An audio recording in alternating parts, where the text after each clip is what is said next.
Good morning students, welcome to our Orient Public School online educational channel. Today is your science class. In science we are going to read chemistry, and in chemistry we are read chapter 1. In previous lecture we have already read some topics. So today our topic is displacement reaction. जी हाँ, जिसको हिंदी में हम लोग विस्थापन अभिक्रिया भी कहते हैं. तो सबसे पहले एक एक्टिविटी है जो कि एक्टिविटी 1.9 है. इसमें आपको क्या करना है वो मैं बता देती हूँ. सबसे पहले कि take 3 iron nails and clean them by rubbing with sand paper. Sand paper से 3 लोहे की कील को लेना है और उसे रगड़ कर साफ करना है. Take 2 test tubes and marked as A and B in each test tube. Take about 10 ml copper sulphate solution. अब इसमें जो है A तथा B से जो मतलब इसमें दिया हुआ है जो दोनों टेस्ट ट्यूब में उसको लेना है और दोनों मतलब ईच टेस्ट ट्यूब में 10 ml जो है वो कॉपर सल्फेट का विलयन डाल देना है. फिर उसको क्या करना है, 2 iron nails with a thread immerse then carefully in the copper sulphate solution in test tube B for about 20 minutes. Figure 1.8 में आपको जैसे कि दिया भी हुआ है. Keep 1 iron nail aside for comparison. अब इसमें क्या करना है, 2 किलो को एक धागे से बांधकर केयरफुली उस टेस्ट ट्यूब बी में के कॉपर सल्फेट के विलयन में मतलब लगभग 20 मिनट के लिए डुबाकर छोड़ देना है.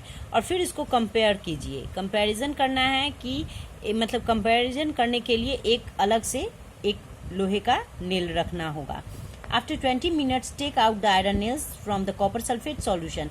अब उसके बाद 20 मिनट जैसे ही पूरे होंगे उसमें से हम आयरन नेल्स को निकालेंगे उस कॉपर सल्फेट सॉल्यूशन में से. फिर compare the intensity of the blue colour of copper sulphate solution in test tubes A and B.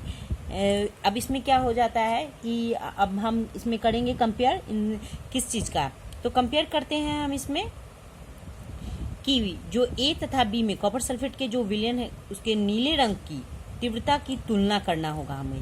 तो कॉपर सल्फेट के जो विलयन में मतलब उसके सॉल्यूशन में जो डूबा हुआ जो वो नेल होता है, कील होता है, उसके रंग की मतलब उसके रंग में और बाहर जो हम लोग साइड में मतलब एक कील रखे थे उस दोनों में हम क्या करेंगे, कंपैरिजन करेंगे. तो उसमें क्या होगा कि उसमें जो है वो हमें क्या बताएगा कि जैसे कि लोहे की कील का जो रंग होता है वो क्या हो जाएगा, वो ब्राउन हो जाएगा.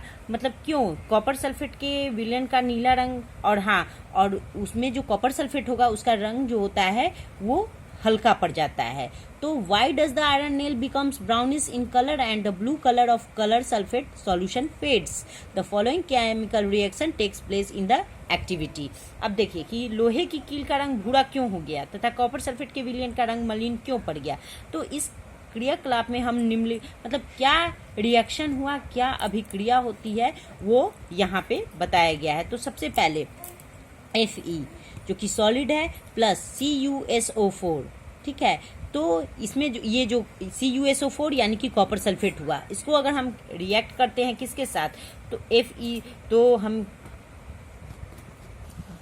Fe मतलब जो आयरन हुआ उसके साथ अगर रिएक्ट करते हैं आयरन सल्फेट तो वो क्या हो जाता है, FeSO4 iron sulphate plus Cu यानी कि कॉपर हो गया आपका. तो इस मतलब रिएक्शन में जो होता है वो क्या होता है कि आयरन जो होता है वो दूसरे एलिमेंट्स होते हैं, तत्व होते हैं कॉपर सल्फेट के जो विलयन होते हैं उसमें डिस्प्लेसमेंट कर दिया या हटा दिया.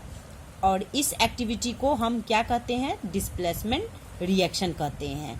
जी हाँ, इसको विस्थापन अभिक्रिया भी कहते हैं. एंड डिस्प्लेसमेंट एक्टिविटी के कुछ और भी एग्जांपल्स होते हैं. वो है अब जिंक हुआ Zn और कॉपर सल्फेट हुआ CuSO4, और इसको अगर हम अभिक्रिया रिएक्ट करते हैं किसके साथ, तो ZnSO4 मतलब जिंक सल्फेट के साथ और कॉपर सल्फेट के साथ. तो उसके बाद है कुछ और भी है, उसमें है आपका ये उसी तरीके से अगर हम Pb यानी कि वही लीड और कॉपर क्लोराइड को अगर रिएक्ट करते हैं तो क्या होता है, लीड क्लोराइड तैयार होता है. ठीक है. तो zinc and lead are more reactive elements than copper. They displace copper from its compounds. तो इस तरह से हम ये जानते हैं कि लीड्स जो होते हैं, मतलब जिंक तथा लीड कॉपर जो होता है, जिंक तथा लीड जो होते हैं वो कॉपर की तुलना में, मतलब कॉपर की अपेक्षा में अधिक क्या होते हैं, क्रियाशील तत्व होते हैं। वे कॉपर को उसके यौगिक में क्या करते हैं, डिस्प्लेसमेंट करते हैं, हम उसके कंपाउंड्स में डिस्प्लेस करते हैं। अब हमारा आता है डबल डिस्प्लेसमेंट रिएक्शन, जिसको हम द्विविस्थापन अभिक्रिया भी कहते हैं। तो इसमें एक एक्टिविटी दिया हुआ है आपको,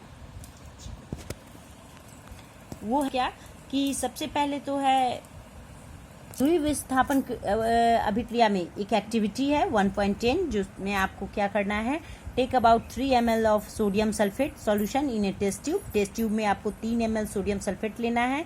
फिर इन अनदर टेस्ट ट्यूब, दूसरे टेस्ट ट्यूब में आपको 3 ml जो होता है वो बेरियम क्लोराइड सॉल्यूशन लेना है। फिर मिक्स द 2 सॉल्यूशन। अब इन दोनों सॉल्यूशन को आपको मिलाना है। तो आप क्या ऑब्जर्व करते हैं, तो आपने क्या देखा, तो उसमें क्या देखते हैं आप, वो देखेंगे आप। You will observe that white substance which is insoluble in water is form. This insoluble substance formed is known as a precipitate. Any reaction that produce a precipitate can be called a precipitation reaction. जी हाँ, तो इसमें आप देखेंगे कि श्वेत रंग के एक पदार्थ का निर्माण होता है जो जल में अविलय है। इस अविलय पदार्थ को अवक्षेप कहते हैं, मतलब, और इसकी जो रिएक्शन होती है, मतलब अभिक्रिया हुई है, उसमें जो एनी रिएक्शन जो होता है वो प्रोड्यूस प्रेसिपिटेट, जो कि कहलाता है प्रेसिपिटेशन रिएक्शन, यानी कि उसे हम द्विस्थापन अभिक्रिया, उसे हम अवक्षेपण अभिक्रिया कहते हैं। अब हम एक इसमें देखते हैं कि Na2SO4 यानी कि सोडियम सल्फेट लेंगे और उसको रिएक्ट करवाएंगे किससे, बेरियम क्लोराइड से। तो क्या हम गेट करते हैं, बेरियम सल्फेट और सोडियम क्लोराइड। तो what causes this? The white precipitate of BaSO4 is formed by the reaction SO24 and Ba2+. तो other product formed is sodium chloride when remains in the solution. Such reaction in which there is an exchange of ions between the reaction are called double displacement reaction. जी हाँ, तो ऐसा क्यों होता है कि Ba2+ SO24 इसकी जो अभिक्रिया होती है उसमें BaSO4 के अवक्षेप का निर्माण होता है। तो एक अन्य उत्पाद, मतलब एक अन्य जो तत्व होते हैं, प्रोडक्ट होते हैं, वो फॉर्म्ड होते हैं। वो होता है कौन सा, सोडियम क्लोराइड। इसका भी मतलब प्रोडक्ट का जो होता है वो निर्माण होता है, जो विलयन में ही रहता है। एंड ये सारे जो in this solution such reaction, ये सारी जो रिएक्शंस होते हैं, अभिक्रिया होती है जिसमें ये अभिकारकों के बीच आयनों का आदान प्रदान होता है। आयन्स जो होते हैं उनका एक्सचेंज होता है, मतलब देना और लेना होता है। और ions between the reactants are called, और जो रिएक्टेंट्स के बीच में जो आयन का आदान प्रदान होता है उसे हम क्या कहते हैं, डबल डिस्प्लेसमेंट रिएक्शन। जी हाँ, एक और एक्टिविटी है रिकॉल एक्टिविटी कि where you have mix the solution of lead nitrate and potassium iodide, what was the colour of the precipitate formed and can you name the compound precipitated and write the balanced chemical equation for the reaction is the also double displacement reaction. तो ये एक activity है जो कि आपको करना है। फिर आपका आ गया ऑक्सीडेशन एंड रिडक्शन, इसको हम कहते हैं उपचयन और अपचयन, ठीक है। तो एक हम इसमें एक्टिविटी करेंगे, heat A China dish containing about 1 gram copper powder and what do you observe. एक चाइना डिश यानी कि चीनी मिट्टी, मतलब जो होता है उसकी एक प्लेट को हम गर्म करेंगे, तो उसमें क्या डाल के 1 ग्राम कॉपर चून लेकर उसको गर्म करेंगे, तो क्या ऑब्जर्व करेंगे, तो कॉपर चून की मतलब जो होता है, the surface of copper powder becomes coated with black copper oxide. Why has this black substance formed, this is because oxygen is added to copper and copper oxide is formed. कि copper चून की जो सतह होती है उस पर copper oxide की जो होती है वो काली परत चढ़ जाती है। और यह काला पदार्थ क्यों बना, यह कॉपर ऑक्साइड कॉपर में ऑक्सीजन के योग से बना है, ठीक है। इसमें ऑक्सीजन की मात्रा होती, मतलब कॉपर ऑक्साइड जो होती है कॉपर में ऑक्सीजन के योग से बनता है। यहाँ पे आप जैसे कि इसका इक्वेशन देख सकते हैं, 2Cu+O2, इसको अगर हीट करते हैं तो हम 2CuO यानी कि वही कॉपर ऑक्साइड फॉर्म्ड होगा। तो if hydrogen gas is passed over the heated material CuO, the black coated on the surface turns brown as the reverse reaction takes place and copper is obtained. जी हाँ, तो copper अगर हम देखें कि किसी गर्म पदार्थ को के ऊपर हाइड्रोजन गैस अगर प्रवाहित की जाए तो सतह की जो काली परत होती है वो भूरे रंग की हो जाती है, क्योंकि इस कंडीशन में विपरीत अभिक्रिया जो होती है, विपरीत मतलब ठीक इसके ऑपोजिट रिएक्शन होती है तथा कॉपर प्राप्त होता है। अब हमारा एक नेक्स्ट टॉपिक है, लास्ट टॉपिक है, have you observe the effect of oxidation reaction in everyday life. क्या आपने अपने मतलब दैनिक जीवन में, दैनिक लाइफ में आप क्या देखे हैं?